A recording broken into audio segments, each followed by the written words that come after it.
All right, I think it's seminar time again.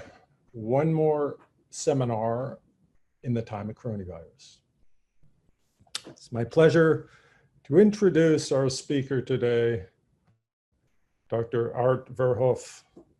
He's from the Netherlands, of course, and he's a student of physics and astronomy, which he studied at Verhoef, perhaps Universiteit, so university at least, in Amsterdam, where he got his MSc.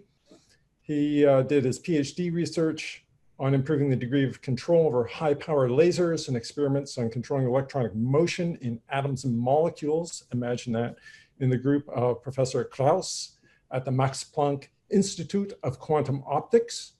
And he obtained his PhD degree from the Ludwig Maximilians University in München, Germany in 2007.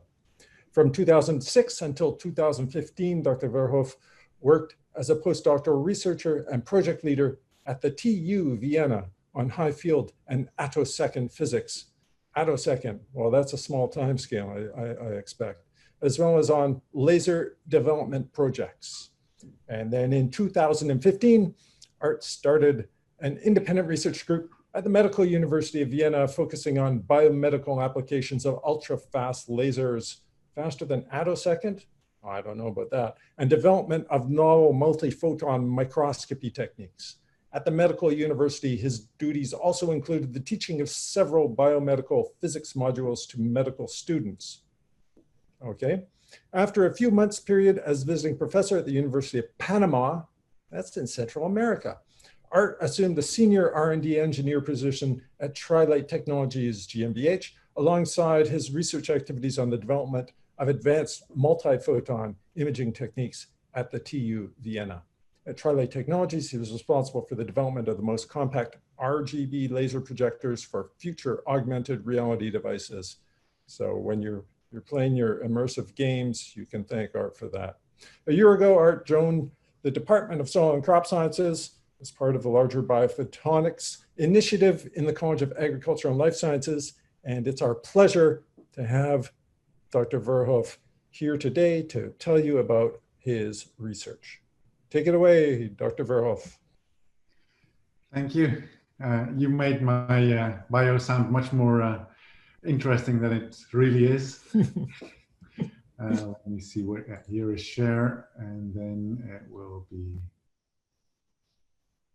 this one. You can all see that, yeah? Yes, we can. Let me see if I can get this one a little bit out of the way. Yep. So thank you very much. So I will be talking about my research here at Texas A&M at the Department of Soil and Crop Sciences. I will be working on Agri Biophotonics, so which is basically bringing optics and photonics to agriculture. Now that sounds maybe a little bit pretentious, because actually optics and photonics, light, basically, it's used everywhere. So I'm not really bringing that to agriculture, but I'm going to bring a lot of new technologies, develop new technologies in this field of biophotonics and bring those technologies to agriculture. Go to the next slide. It says, okay, like this. So of course, this work needs always a lot of collaborators and also sponsors. So I thank those, like to thank those at the beginning of my talk. A lot of the things that we have done in the past were especially sponsored by a lot of very nice laser companies that are listed over here, and of course also like normal funding agencies. So very quickly, sorry, for the beginning, it's good to define really biophotonics to everybody here at the department, because it's probably something that you're not so very familiar with. So just according to Wikipedia, the source of currently all truth.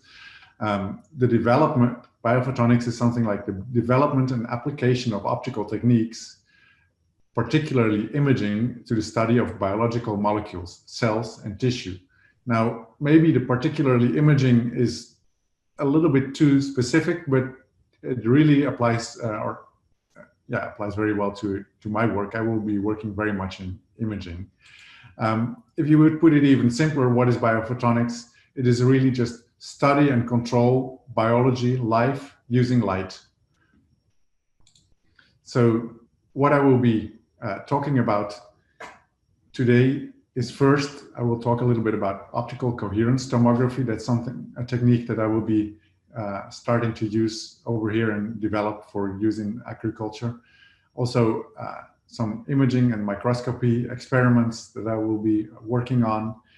And as last bit, I will show you a little bit of the things that I've been doing in the last couple of months since March on coronavirus research that is also going on around here. So I will start, as I said, with optical coherence tomography. For that, a very quick introductory slide on imaging technologies. This slide is really a little bit more applied to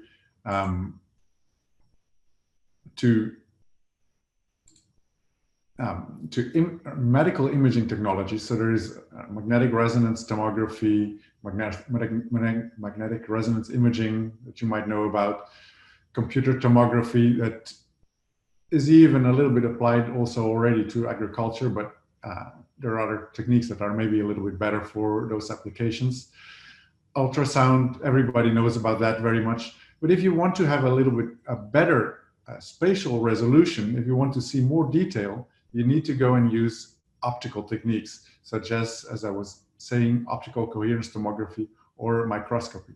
So this optical coherence tomography, the good thing about that is that you can get a very good spatial resolution, but you can also look into tissues very deep. With microscopy, with microscopy techniques, the limit in how deep you can see is just a couple of 100 micrometers below the surface. Well, with optical coherence tomography, you can look much deeper, a couple of millimeters.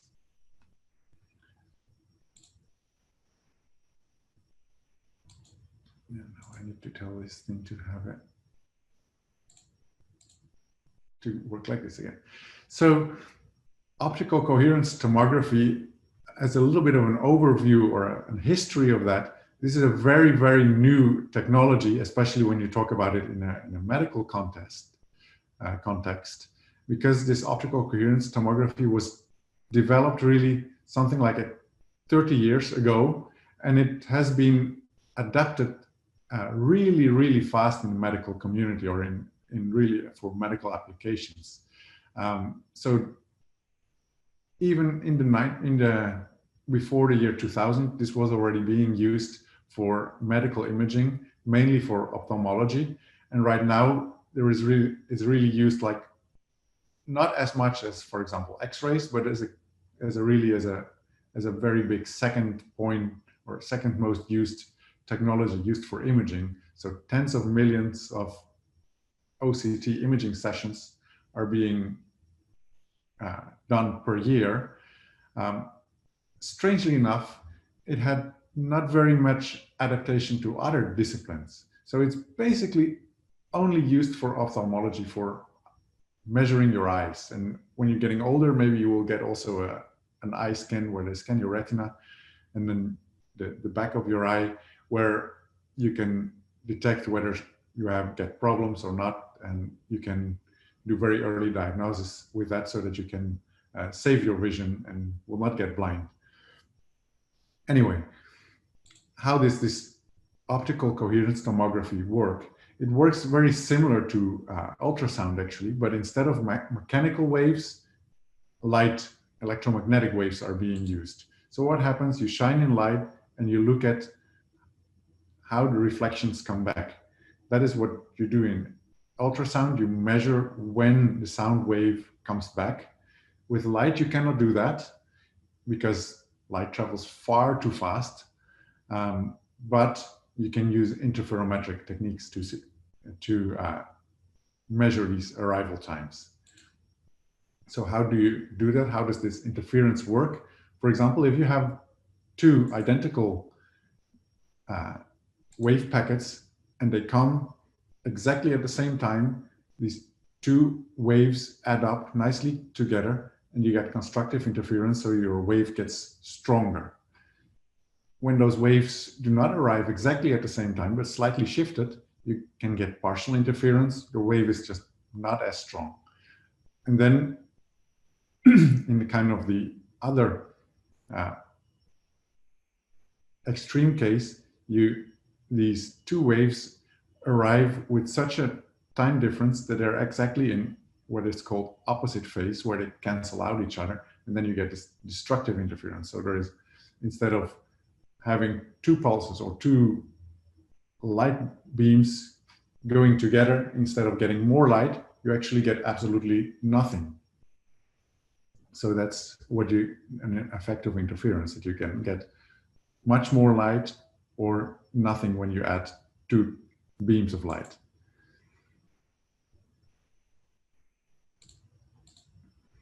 So for that, as I was saying, it's an interferometric technique. So over here, you can see an interferometer. You put your sample, the thing that you want to look at, in one place. Before that, you have a half mirror that transmits half of the light and sends other half of the light to a reference mirror. This reference mirror, you can move it along. So you can imagine that, like when you move that along, you will measure arrival times or relative arrival times. And when you have a coherent light source, which would be, for example, a helium neon laser, so a simple, quite simple laser, but with a very narrow range of colors, you get an interference that you get more light, less light, more light, less light, but it's kind of independent of how far you are really moving this reference mirror.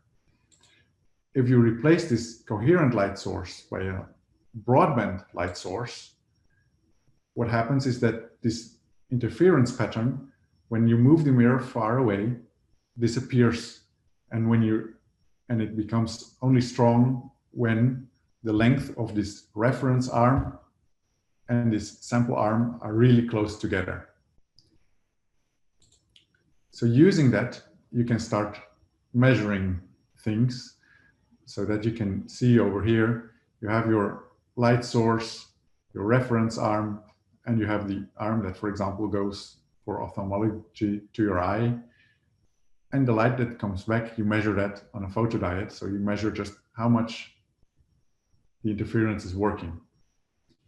And with that, you can then measure somebody's eye, for example, the cornea and the lens. And if you would move this mirror even further, you would measure also the back of the eye. So you can really measure all that. But it's a little bit slow when you have to move, of course, this mirror for each point that you point your beam at. So to make this faster, you can change your detector from a photodiode to, for example, a spectrometer. You measure a spectrum, and in this spectrum, there is the information about all the delays, all the different distances that you could put this reference mirror, or actually all the different distances that are available in the sample. So how do you get that? You get that by taking a so-called Fourier transform, so a mathematical procedure that you do onto this spectrum that you measured, and then you get points in space or in time, so that shows the different reflections. So how will we use that actually in agriculture? So it has been used a couple of years ago already to measure cucumber seeds. People were detecting some diseases in these seeds. And we actually want to use this to look at sorghum seeds, to look inside in them, because with that we will be able to do some kind of phenotyping to see which ones or which phenotypes are better for example, for pop sorghum. So that's a project that we will be working on together with Dr. Rooney. So the second part, I will tell you a little bit about the imaging microscopy part of my work. So for that, we will use a microscope. Maybe this looks a little bit different than what you would have in mind when you look at a microscope, because normally in a microscope, you would have this trinocular, so the part where you just look with your eyes. This one has it replaced with a camera. So basically the microscope part is just over here, the microscope objective. In our case, we also use a laser. Of course, you put your sample below the objective and you have a couple of detectors. So for example, a camera is what you would be seeing with your eye. And now when you're scanning your laser, you would detect, for example, just light with a single point detector. Actually, this microscope is not just like any other microscope. You can actually rotate it around your sample. So you do not have to look from above or from below, but you can also look from the side or decide to just, during your measurement, look from different angles. One thing in microscopy is very important to think about. It's how you make your image. So a very normal way is you would just take kind of a photograph. So you illuminate your sample with a certain color or with white light, and you look at the image that you get. And basically you see some sharp details in this picture, but it looks a little bit smeared out. How can I get this sharper? I can get this sharper by focusing the light into the sample and then use a special geometry in my microscope, actually focusing this light into the sample. You image your sample, and then in your image plane, you can put a pinhole. That means that only light from the focal point where you focused your light at your sample will be able to go to your detector. And then when you move your sample, you will be able to get a very sharp image of that. For example, as over here, the same pollen grain, but you can see that it has a lot more detail. You see even that in the center, you get a different color than on the sides. So you can resolve much more details by using this simple trick. So I will first start to talk about here Raman imaging. Raman imaging is a technique that doesn't require labeling. Why would labeling be so bad? Well, typically what happens is when you start to do fluorescent labels, for example, on your samples, you need to kill your samples. So you cannot use living cells. You can sometimes do that, for example, through genetic encoding or through very special procedures. But those kind of procedures, you will not be really able to use them on humans, or as you might imagine, you don't want to do that also on things that you're going to eat. You don't want to eat glow in the dark popcorn, even when you're in the cinema. Well, right now they're closed, but yeah. So doing this labeling has a lot of disadvantages, especially for the type of research that we are interested in. So we want to do label-free imaging, and for that we want to use this Raman technology. How does that work? You shine in light with a laser, and when you shine in this light, what comes out is actually the light that you were shining in, plus a little bit of light at different wavelengths, and that can go in two different directions from the light that you're putting in. And that light is actually the new light gives information about what kind of molecular bonds are in your sample.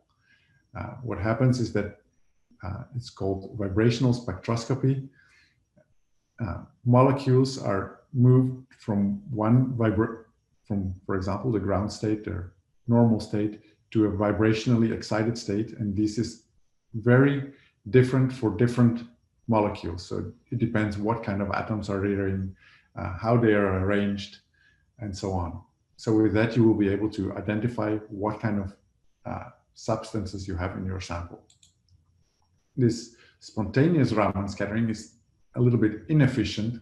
So to be able to do faster measurements or measurements with better detail, you can use a so-called technique, so-called stimulated Raman scattering, where instead of using one laser, you use two lasers of different colors, where the second color exactly comes at one of these wavelengths where in the spontaneous case, you would get new light.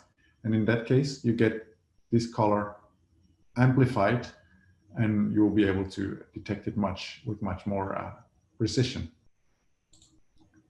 So a little bit of an explanation of why this works and how this can be that adding the second color amplifies this signal.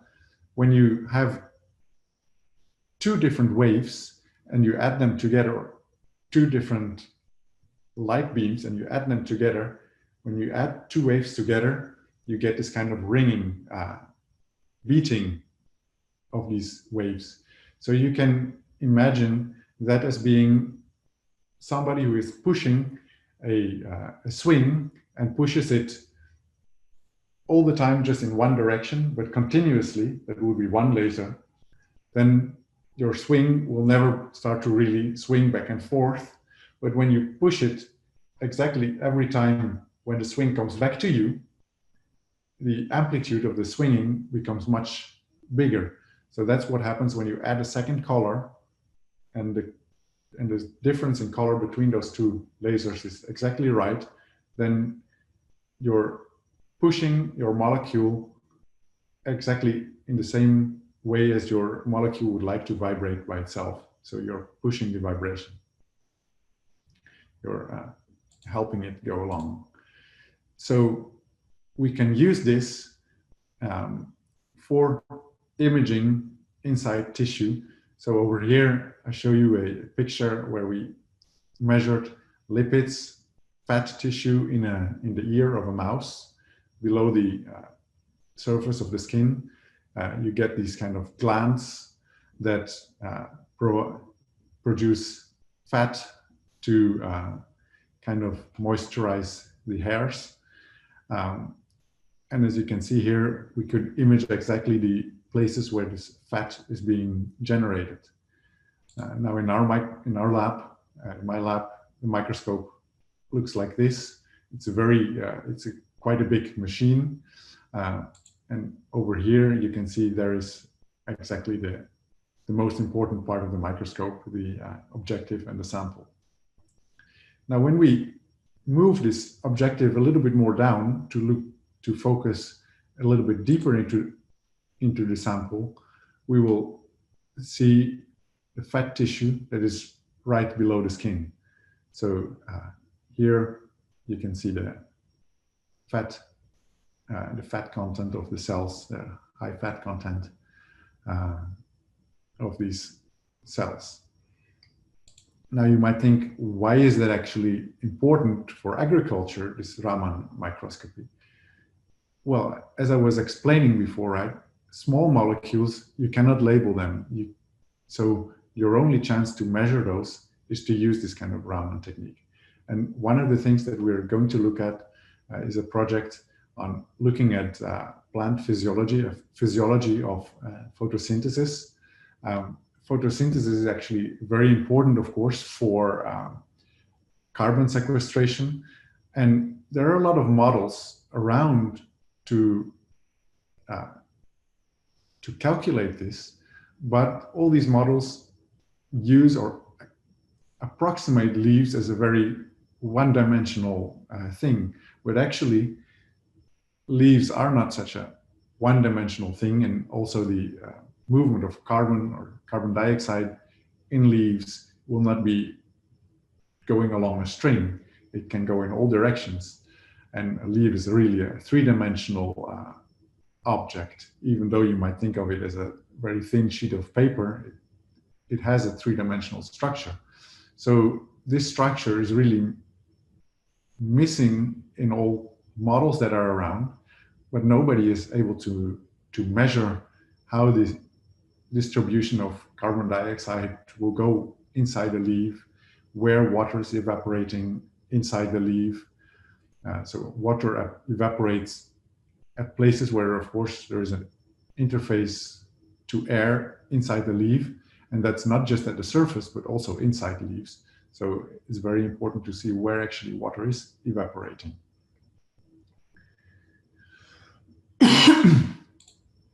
So I will also show you some things about how we are able to do faster imaging, how we are able to speed up imaging even more. For that, we're using fluorescence imaging. So fluorescence is something that happens when you shine in, for example, light of a certain color, in this case blue. You illuminate the sample, and what comes out is light of a different color. A little bit like with this Raman process, but with fluorescence it happens much more efficiently, also with much less spectral detail. So narrow blue light comes in and very broad green light comes out. What is very important is that the light that comes in always has a shorter wavelength, has a higher energy than the light that comes out.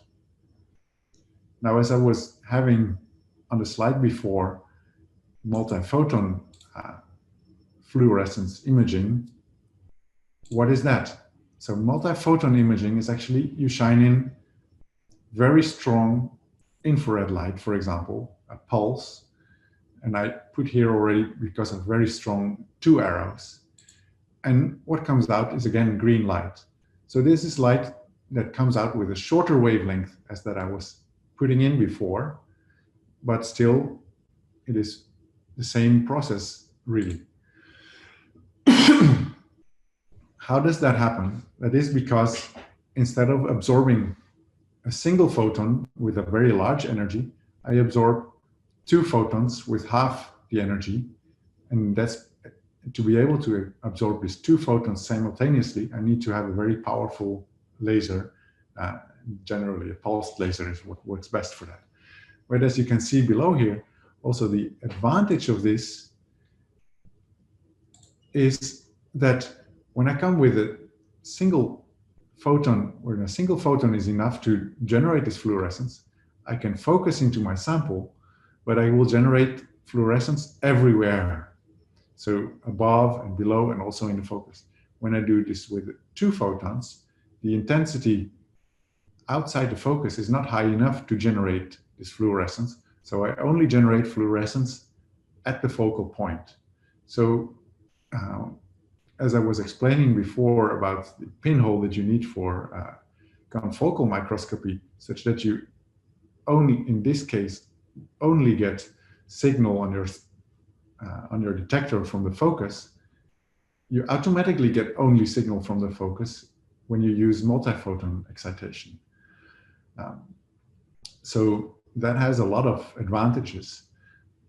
The first is, of course, that you just generate much less light inside your sample, only in the focus. So outside of your focus, you will not have any detrimental effects such as photo bleaching or even phototoxicity. As you know, of course, for example, UV light is very bad for biological tissues because it can change DNA and so on. But if I use infrared light, this infrared light doesn't cause this effect. Maybe it causes it a little bit in the focus, but it doesn't cause the effects everywhere in the sample. So you have much lower phototoxicity and you can do imaging for a much longer time.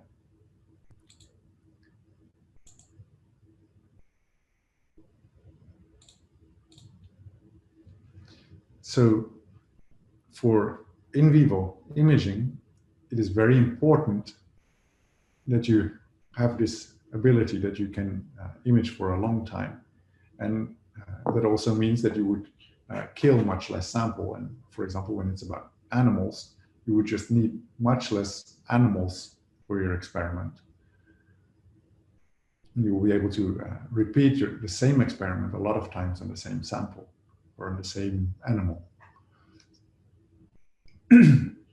So another reason why this infrared light is nice to have or good to use for microscopy, that is because visible light, as you can see from this graph over here shows attenuation of typical tissues. So it could be plants, could be animals in this case, because it shows also blood, it would be animal tissue.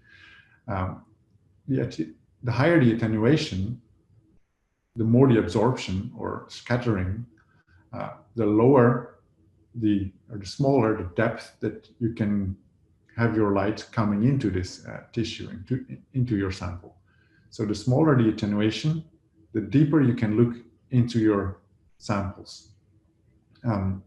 So scattering is something that is very strong for shorter wavelengths. So using blue or green or yellow light will not penetrate so deep into tissues as, for example, near infrared light. On the other hand, of course, in the infrared part, water absorption becomes very strong, so you cannot go on with this very far. So you need to stay really in kind of near infrared range, around wavelengths of about 1 micrometer, 1000 nanometer, or 1300 nanometers. Those are the optimal wavelengths to look as deep as you can into tissue. So apart from that, infrared light would have much lower phototoxicity. It also allows you to look much deeper into tissues, much deeper below the surface. Another thing that is very important, because you're starting to use pulses for this imaging, it's also very important that your pulses are as good or as short as you can get them. And there is also, again, as in this definition of biophotonics, the development of techniques and technology for bioimaging. That's where I worked also a lot on laser development. And the laser that is shown here was built with in two different ways, where the light or the stretching or preparation of the light before it's being amplified was changed in between two systems. And in the one system, which was specially optimized, we got almost twice the amount of signal with the same amount of light. So the more signal you get with the same amount of light means that you can image for a longer time with using, for example, less light, or you just get more signal, so you'll be able to see more details. So now going to as fast as you can imaging, we did an experiment. We built a laser to do an experiment of neuroimaging in mice. For that, we engineered the laser focus to be about the size of a neuron, because we wanted to look at the neurons. As you can see here, we look at a mouse and we have a small hole made in its skull with a piece of glass on top of it, such that we can, with the light, look into the brain of this mouse and basically look at what the mouse is thinking, you could imagine. We look at the neural, at the signals of neurons. So the neurons are expressing a special calcium reporter that shows when a neuron is active. When a neuron is active, you will see green flashes in this image, in this video over here. So I will play it. And you can imagine that, for example, when flashes are shown in one side, the mouse is thinking of a cat, and on the other side, for example, the mouse is thinking of a nice piece of, let's go one back. Let's see if I can do that.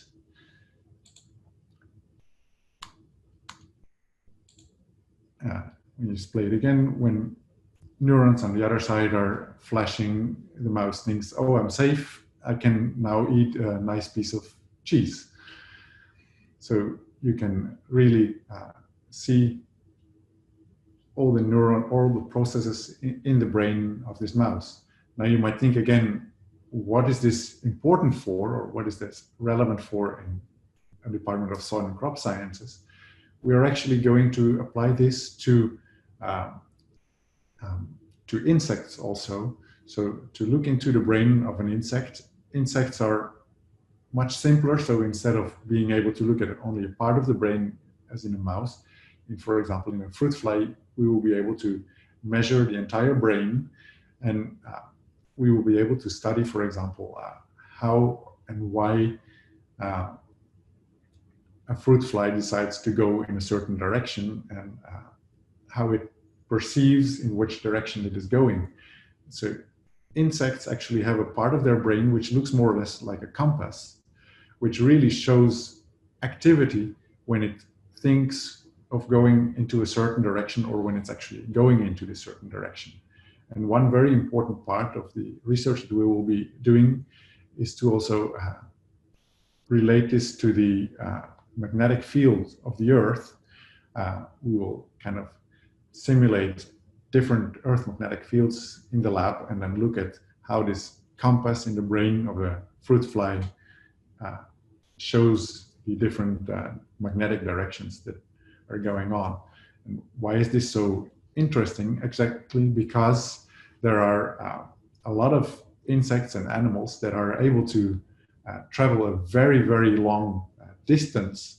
For example, the monarch butterflies that fly from Canada over Texas. So in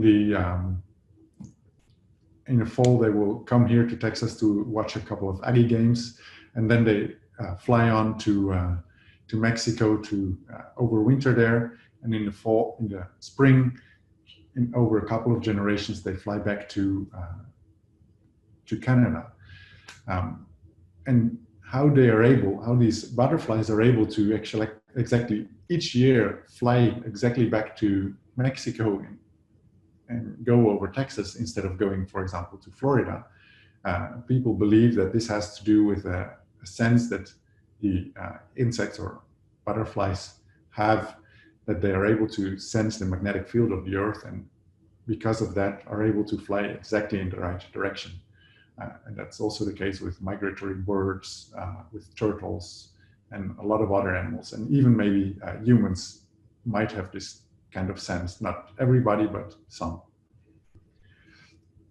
A final part in this microscopy work is that we developed also a special method that is able to measure, to take microscopic images even when there is, for example, a blinking background. Normally, you have to turn off your lights in your laboratory with your microscope to be able to measure. And when you, for example, looking at how an insect would decide to fly in a certain direction, you might want to also show some light to this insect, especially when it wants to fly normally in daylight. So of course, when you're blinking light and you get this kind of white stripes in your image, and the detail or the thing that you need to see is exactly here where those white stripes are, you would miss it. So the method that we developed gets rid of these stripes basically by detecting the signal for each pulse and even in between pulses, which means that we measure the signal and measure the background at exactly the same time. And with that, we're able to reduce the background by a couple of orders of magnitude and be able to measure details also where there would be a blinking light on, for example. So with that, we will be able to do nonlinear microscopy even in ambient light conditions, or do simultaneous optical light stimulation and signal detection. So, as I promised, the last part, a little bit about the coronavirus research that I've been working on here for the last couple of months. So since March, the biggest questions that we are hearing about is actually how we will be able to test people reliably, whether they have this ugly beast in them, and how to detect this as early as possible. So maybe even before somebody becomes contagious, right? And on the other hand, also to be able to detect antibodies to see if somebody is maybe immune against this, or safe, basically safe. So those are two things that we are looking at, trying to develop optical techniques to do this reliably, as fast as possible, and also as early as possible, so as with an sensitivity as high as possible. So one thing that we've been working on is the development of a miniaturization of PCR, polymerase chain reaction, doing this in optical fibers, doing it in an optical fiber, so basically in a capillary that also guides the light, is that because you have a very low sample volume and your fiber is guiding the light, you will have a very high detection efficiency. You can use a very little amount of sample, of saliva, of blood, whatever you need to look at. In this platform, you can also use lasers to do the heating. So normally in PCR, you have a lot of heating and cooling cycles, and you can do that actually with a laser. And of course, when you're doing it with a very low sample volume, you can do it very heating and cooling very fast. So you will be able to speed up this PCR technique very much. And at the same time, also, you can do optical temperature sensing. So you would be able to control the temperature very, very, very precisely. And all this in a setup that is maybe as big as a credit card. So instead of having a large room with a large machine where you need to go into in a kind of a astronaut suit, you would be able to take this device out into the stadium, get a little bit of saliva from everybody who wants to get into the stadium, measure, do you have coronavirus in your saliva, for example, or in your nose? In a few minutes, get an answer. The RNA, the DNA of coronavirus is in there. You're not getting in. You don't have any of it. You're safe to come in. Another thing is for antibody detection of COVID-19. The important thing here is that it has turned out that the immunity that you might get to this virus doesn't last very, very long. So a little bit like with the flu, you get the flu, you're immune for it for a couple of months, and then your antibodies have completely disappear from your body, or the virus has changed a little bit and you're not immune anymore. So we would be able to measure whether you have antibodies to the virus with a very high specificity. And for that, we're using, again, a kind of an interferometric technique, as I was explaining about interferometry before. You use a laser and you use two sensing windows, one where you will put for example, a very little droplet of blood, and one with nothing as your reference. And then from the interference that you might measure from that, you would be able to tell whether there is whether you have antibodies or not. And such a device, I'm trying to point with my fingers at the screen, but you don't see that, of course, but as you see over here, such a device would be also very, very small, so something like 1/4 of an inch in size.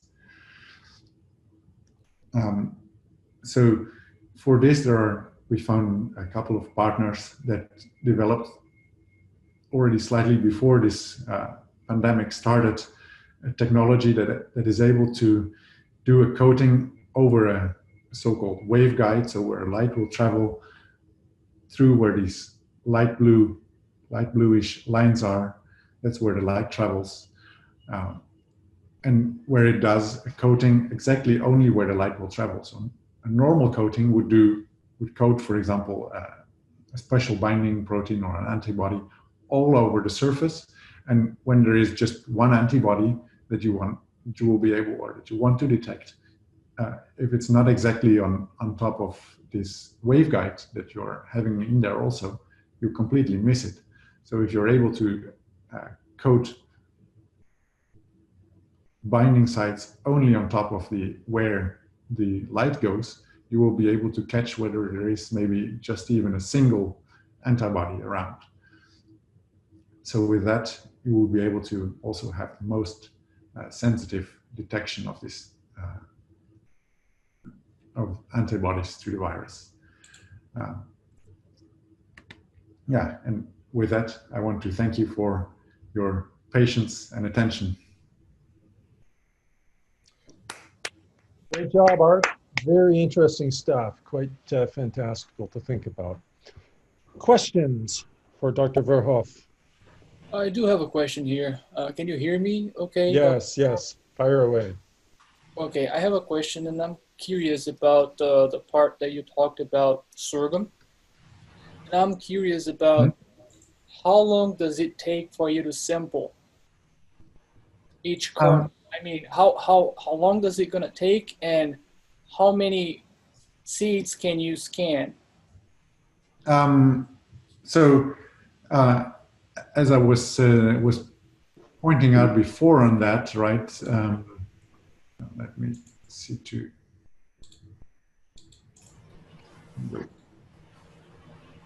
Can go back like this.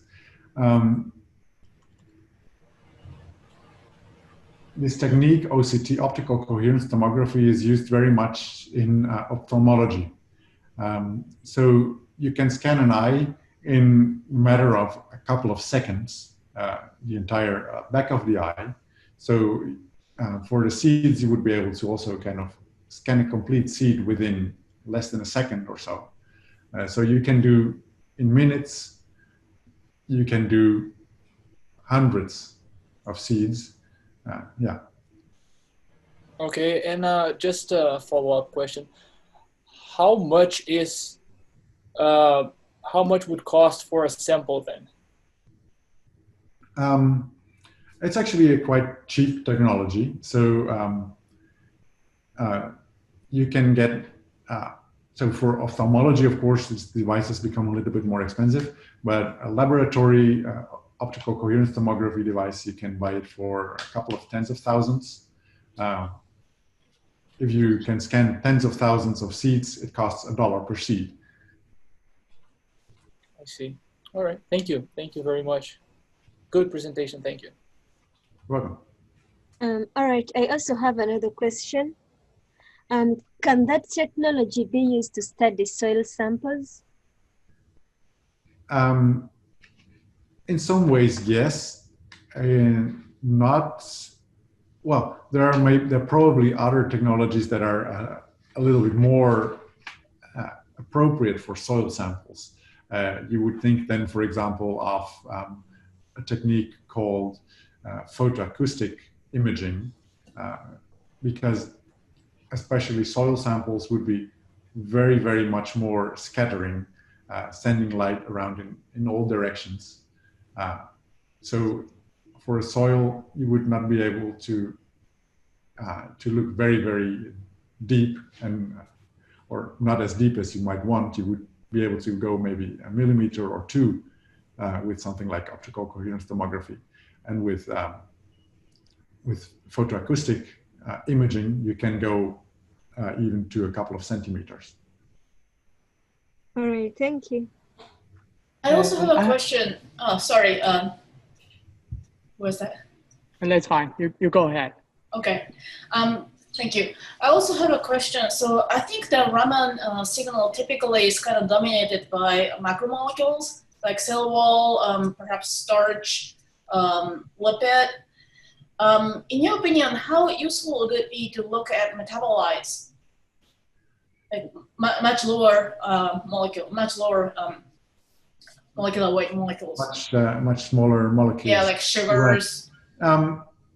So indeed, in a Raman spectrum, you get very prominent features that are obviously due to things in cell walls, due to big molecules. Mm-hmm.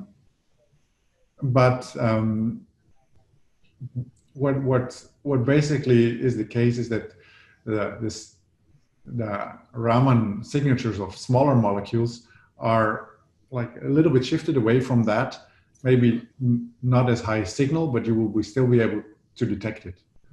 Okay. And how then I have a follow-up question. So how difficult is it to actually identify the signal, correlate the signal with that particular molecule? How deep can you go? Like, can you say that it's a glucose, or can you say that it's generally a sugar? Because I think what you're detecting is bonds, right? Yeah. So how easy or difficult is it to actually detect a peak and have a guess at least what's causing the peak? So for a lot of the molecules, it's basically what people have been doing was just picking out, for example, a certain protein that they were interested in, Mm-hmm. and trying to detect that. Mm-hmm. And then it's like a couple of minute details differences from other proteins, but they would still be able to pick it out. So what you need is already kind of a very good signature of a pure thing, or as pure as you can get it. Got it. Pray a little bit that it being in a cell with a lot of other things doesn't change too much, Mm-hmm. and then you will be able to fish it out. I see. To come with 100%, like come with a completely unknown sample and with 100% security that this and this and this and this and nothing else is in there. No, I'm not asking that far, but I'm just wondering, if you say you have two different biological samples, one has this peak, the other one doesn't, kind of be interesting, but to go beyond that. So you want to compare with a signature from known things. So most of Raman identification of different things exactly works on that principle, that there is something which is in one and that is not in the other. Yeah. Sometimes people don't care what it exactly is that is there in one and not in the other. But in principle, this is what you do, is that you see that something is there and it's not in the other. It's probably just one or two molecules, and just one molecule that exactly is doing this. So you will be able to pick it out. I have a question about the this Sogang image. I just want to know, do you need to deal with the matrix effect when you when you process the data, like the different density from different tissue? Do you need to consider about the matrix when you're mapping the image? Yeah. When you're making the image. Yeah. So in principle, of course, as I was pointing out, why is this not doing what I want to do?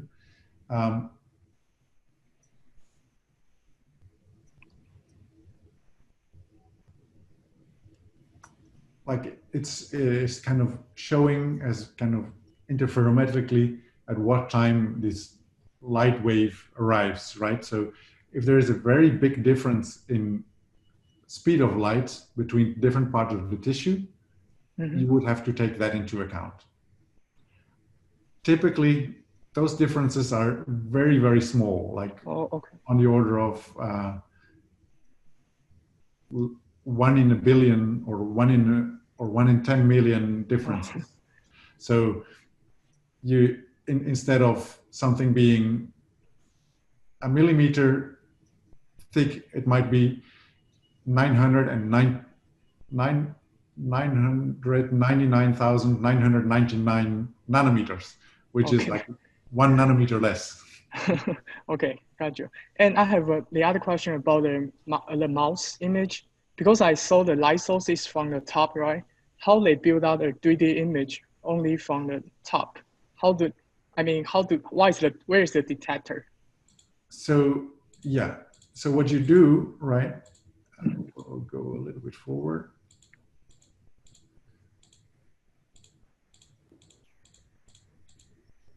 Click a little bit more. So one thing, well, I will show it.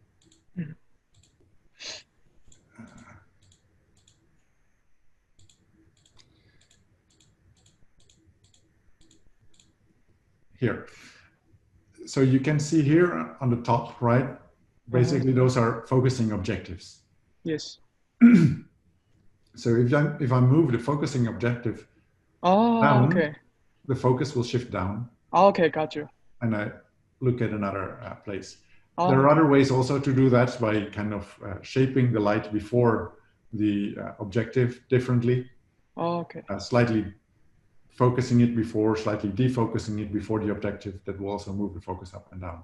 Okay, got you. Thanks.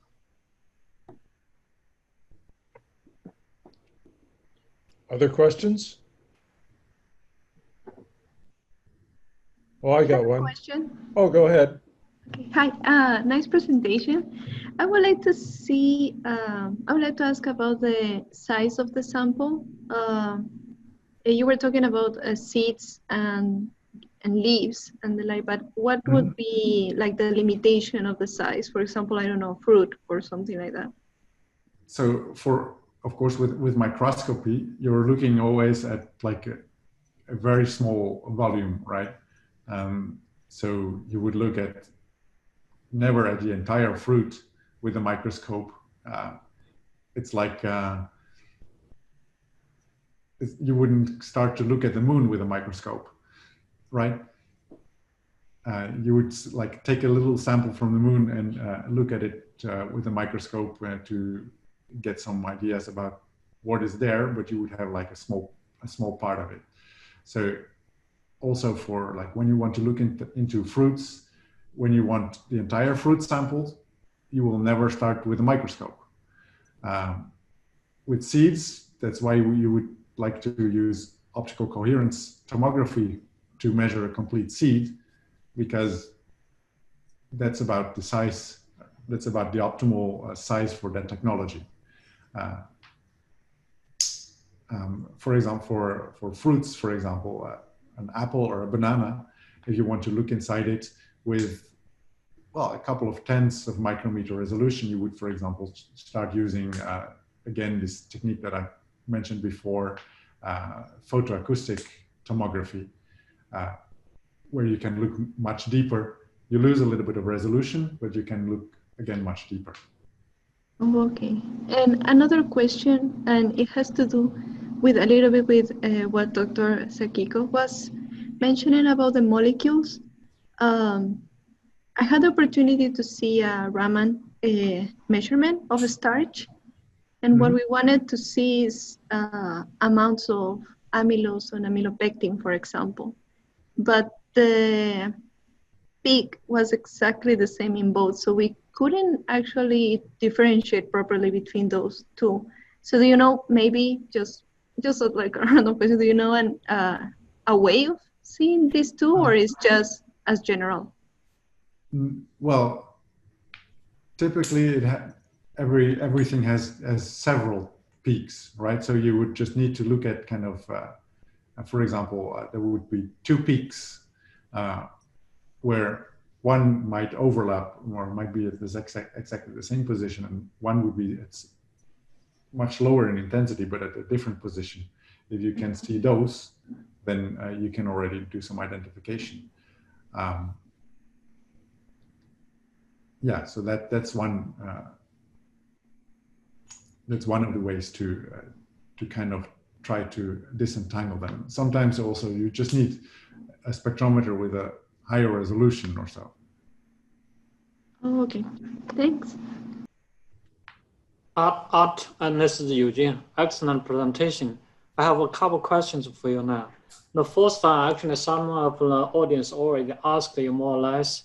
So when you use light, I believe the sample must be transparent, right? Otherwise, the light will be not be able to penetrate through to those steps you want to look at. So about on the seeds, are you only be able to look from the surface feature, or can you look on the inside of the seeds? You showed some pictures early on. So this is my first question. Can you see the internal portion of the seeds? Right. A very good question. So most tissues are actually more transparent than what you would think. Like you would have there is two parts to transparency. One part is that there is scattering without absorption, and the other part is absorption. Absorption is something that extinguishes the light and is gone. Scattering sends the light to a slightly different direction.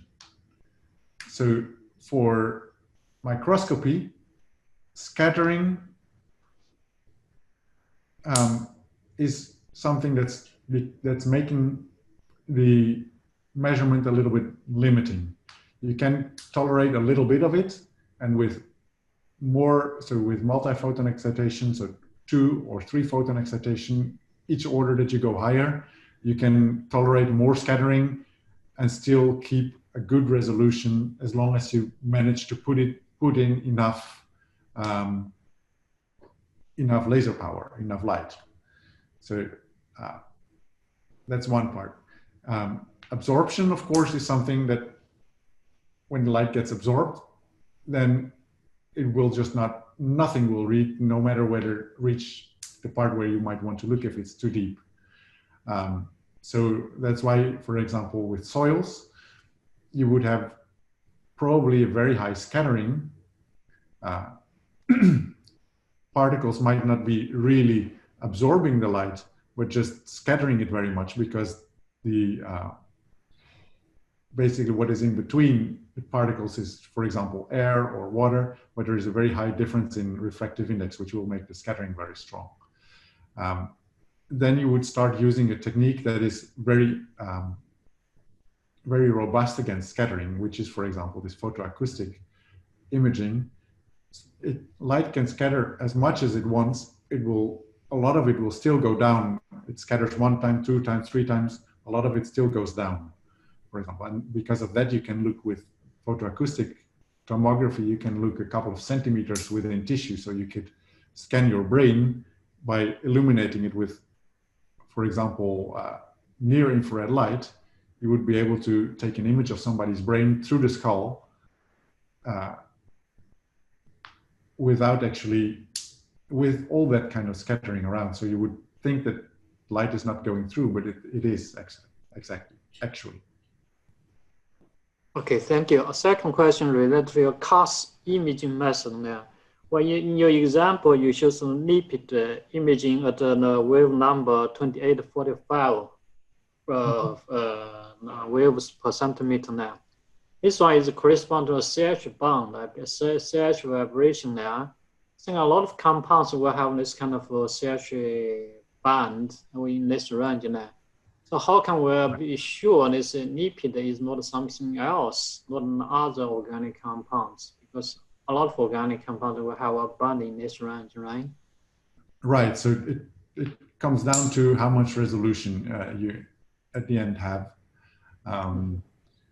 So how much spectral resolution. So what you do very much is that you tune your wavelength or your the frequency or the energy that you're looking at to take pictures at several of them, such that you will be able to kind of factor out which parts are what you are looking at and not. So if I want to compare 2 different molecules, then I would need to look at least at 2 different wavelengths to kind of to disentangle them. Okay, great, thank you. And that clarifies a lot. So the last question, since we're all past 5, so last question about you using the PCR technology to detect COVID-19, that one. So how long does it take to run one sample? I think it probably, some lab device so small, I assume it can only run one sample at a time, right? How long does it take to run one sample? And also how long does it take to clean up the system for you to run a second sample? Right. I must admit, I do not know exactly how long it takes. It takes a little bit. It should be able to go. So it's more or less right now in the development stage.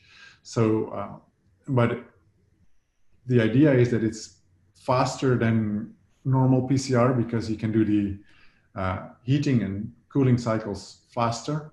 Other than that, it's the same chemical reactions that are happening. So those are happening with the same rate, right? So it depends then on the length of the RNA that you want to measure, how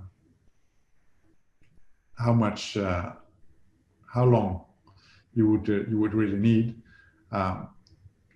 on about how many different ones you can do. Because it's so small, of course, you can repeat this. You can stack the same setup a lot of different times. In principle, you would be able to do everything with the same amount of lasers. So basically, you would be able to do this massively parallel. So do in a small volume, do still hundreds of them. Great, thank you. I do have a quick question. How does this differ from a confocal microscope? Yes, I have a nice picture for you. So in a confocal microscope, right, you have generally a single photon excitation. So with single photon excitation, it doesn't matter how much the light is focused, it will always get absorbed and generate fluorescence. So it will generate signal everywhere throughout your sample. And then you need basically your pinhole in front of the detector to select only the light that comes from the focus.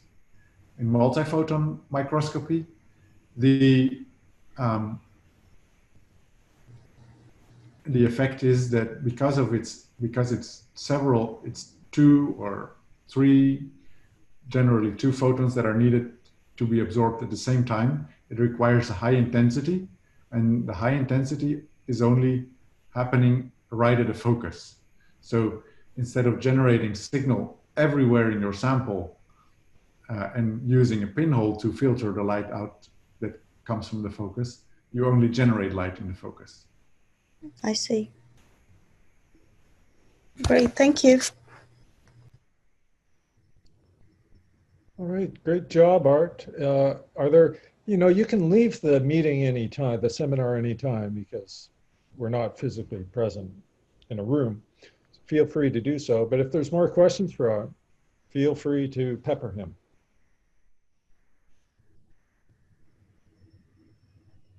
So I have a question. I'm interested in phytohormones.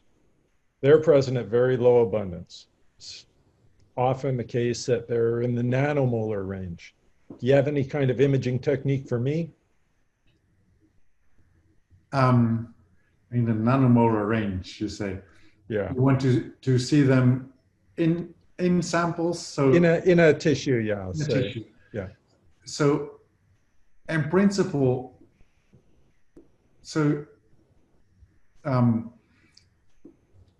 not much different than other microscopy ways, right? You might like to image, for example, with a camera rather than trying to scan everything. But things like with super resolution microscopy want light from single atoms, or not atoms, but single molecules. So, for example, for each frame, just a single molecule that is emitting light. So in that sense, you would just go to fluorescence microscopy, you would of course need either the right labeling chemicals to label them, then it might not work really good in vivo. Yeah, so I wouldn't want to label them. I think that would kind of work against what, Right. we'd be trying to do. Right now, but I didn't put that in there. There are also things that I'm working on to develop, or thinking of working on to develop super resolution Raman microscopy. That would be able to see single molecules, because you want this kind of super resolution, and then you would should be able to see things which with nanomolar concentration when they're there, right? Okay, let's do that then. When can we start? That's that will take a little bit still, but yeah, no, we're working on kind of setting up the lasers to be able to do that. It's not very much different than the Raman imaging with a kind of carbon dioxide and water inside leaves. The concentration is higher there, but them being very small molecules makes them, on the other hand, a little bit more difficult to detect. Yeah, signals they're not like 10 different Raman lines overlapping and making one very strong one. So probably the same